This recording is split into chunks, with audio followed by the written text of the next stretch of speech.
Hello everyone, welcome back to our channel.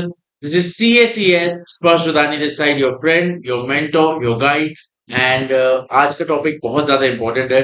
मुझे काफी सारे स्टूडेंट्स के मैसेज आ रहे थे, sir how to approach the theory subjects, how to get exemption in theory subject, how to master theory subjects। तो ये video रहेगा उस चीज के लिए, how you can master, how you can excel in the theory subjects, जहाँ पे शायद काफी सारे स्टूडेंट्स को बहुत प्रॉब्लम जा रही थी। तो या लेट्स बिगिन। तो पहली चीज तो देखो, मैं आपको बोलूंगा जो मेरी टेक्निक्स थी जो मैं यूज करता था थ्योरी सब्जेक्ट को लेके, वही चीजें मैं आप लोगों के साथ शेयर करूंगा। कुछ और ऐसी चीजें हैं जो मैंने अभी आफ्टर बिकमिंग सीए जो मैंने स्टूडेंट्स के साथ रियलाइज किया, इंटरैक्ट करके जो मुझे कुछ चीजें पता चली, I would share that with you as well. So please moving forward, please subscribe to our channel. And now let's begin. तो देखो, पहली एक चीज मैं बोलूंगा सबसे ज्यादा इंपॉर्टेंट वो है कि जब भी आप थ्योरी सब्जेक्ट पढ़े ना, do it along with the questions. देखो क्या होता है ना, हम लोग बहुत बार थ्योरी थ्योरी पूरा पढ़ लेते हैं, क्वेश्चंस को शायद उतना उस टाइम पे अप्रोच नहीं कर पाते।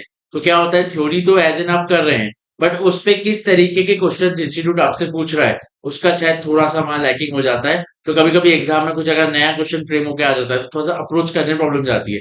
आप क्या करेंगे, थ्योरी पढ़ रहे हैं, साथ साथ उसके आप क्वेश्चंस करते हुए चलेंगे, तो द थिंग वुड बी कि it would be easier for you to approach new question in the exam, because from the previous knowledge you would know कि किस तरीके के क्वेश्चंस बन रहे हैं कैसी थ्योरी के ऊपर। तो अगर कोई नया क्वेश्चन भी फ्रेम होकर आ जाता है, you would easily approach it. ये एक पहली चीज हो गई। दूसरा चीज हो गया, एक देखिए इसमें ना दो लोग, दो kind of school of thoughts बोल सकता हूँ इसमें मैं। एक लोग जो है जो लाउड रीडिंग पे ज्यादा वो रखते हैं कि लाउड रीडिंग से उनको थ्योरी ज्यादा इजीली कैप्चुलेट होता है, इजीली उनको रिकॉल होती है चीजें, that is also good thing. कोई लोग साइलेंट रीडिंग पे भी ज्यादा वो रहते हैं कि silent reading and everything. So both are okay, both are good, but as far as it is concerned with you, you can choose whatever you are most comfortable with, whatever it is, whatever which is more helpful to you, you can choose that। उस तरीके से choose कीजिए। आप दोनों एक बार try कीजिए। देखिए, loud reading से ना एक बेनिफिट क्या होता है, आपका माइंड एकदम अटेंटिव रहता है। लाउड रीडिंग में आप जैसे कोई चीज अगर जैसे देखिए, अगर मैं आप जोर से बोलूंगा तो आपका ध्यान ज्यादा जाएगा। तो लाउड रीडिंग से ये आपका बेनिफिट रहेगा, your mind would be more attentive on that. But some people need peace, need silence. So उनके लिए अगर साइलेंट रीडिंग है तो that is also good option, but preferably I would go to loud reading. But हाँ, if you want you can choose. तीसरा बहुत important चीज एक है, माइंड मैपिंग। माइंड मैपिंग ऐसे कैसा होता है ना, कि आप जब भी कोई चीज पढ़ते हैं उसकी मैपिंग करते चलिए। मैपिंग ऐसा एक मैं चीज ये ऑडिट में बहुत अच्छे से करता था, बिकॉज ऑडिट में आप कभी भी देखना, अगर आपने अभी तक रियलाइज नहीं किया तो अब आगे आप जब पढ़ोगे आप रियलाइज करोगे, all the points are connected. आप जब भी कोई भी ऐसा फॉर एग्जाम्पल कोई भी ऑडिट का कुछ भी पढ़ोगे, सारे पॉइंट्स इंटरकनेक्ट होते हैं, ट्रस्ट मी। और 90% of the times there is a sequence कि पहले ऑडिटर ये करेगा, अच्छा उसके बाद ये होगा, उसके बाद ये होगा।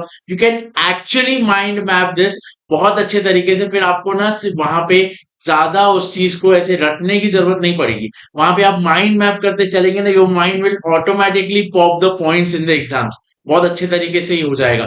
जैसे माइंड मैपिंग होगी, ये पॉइंट से ये कनेक्शन बनेगा, ये पॉइंट से ये कनेक्शन बनेगा ना, आपके माइंड में ऑटोमेटिकली वो एग्जाम में पॉइंट्स पॉप होते जाएंगे। और वो 1.5 डेज में आपको यही चीजें करनी है पूरी। 1.5 डेज जो आपको रिवीजन के लिए मिलेगा फॉर योर थ्योरी सब्जेक्ट, सिर्फ आपको माइंड मैपिंग टेक्निक्स का यूज करना है। किस तरीके से आप वो चीजों को मैप करते हुए चले ताकि ऑटोमेटिकली आपके पॉइंट्स वहां पे पॉप आउट होते जाए, आपको रिकॉर्ड हो जाए। ये हो गया। फोर्थ थिंग इज, देखो एक ना मेरी ये मैं मानता हूं और ये मैंने देखा है, सेल्फ प्रूवन है, टेस्टेड है, कि आपको थ्योरी कभी भी ऐसे याद होगी when you are teaching someone, बहुत अच्छे तरीके से आपको थ्योरी समझ जाएगी। अब सर हम तो अकेले हैं, हम किसको पढ़ाए यार, सर हमें तो पढ़ाना जमता नहीं है, हमें अकेला बैठ के पढ़ना है। कोई बात नहीं, आप खुद हो ना, तो आप treat yourself as some other person, ऐसे बैठ जाओ और खुद को ही समझाओ। बहुत ज्यादा इफेक्टिव है, ट्रस्ट में। थोड़ा सा शायद आपको ऐसा लग सकता है कि सर ये तो कुछ भी बोल रहे हो, ऐसा थोड़ी हो सकता है। ट्राई करो एक बार, बहुत अच्छे तरीके से आपको समझने लग जाएगी थ्योरी। ऐसे करो कि you are teaching yourself the theory, बहुत अच्छे तरीके से आपके माइंड में आ जाएगा। ट्रस्ट मी, आपका माइंड जो है ना, ये इतने वंडर्स कर सकता है if you have the right tools and right techniques. आप इतनी चीजें अचीव कर सकते हैं, ये सब तो बहुत छोटी सी बात है। जो लोग मुझे आज भी शायद मुझे मैसेजेस आते हैं, सर आप झूठ बोलते हैं, 60 डेज में नहीं हो सकता ये नहीं। यार देखो, if you want to believe, you can। I'm here sharing my strategies, sharing my tools, sharing my knowledge, everything, so that it can be helpful for you। देखो, अब ये कंसर्न नहीं है आपका कि मैंने किया या नहीं किया।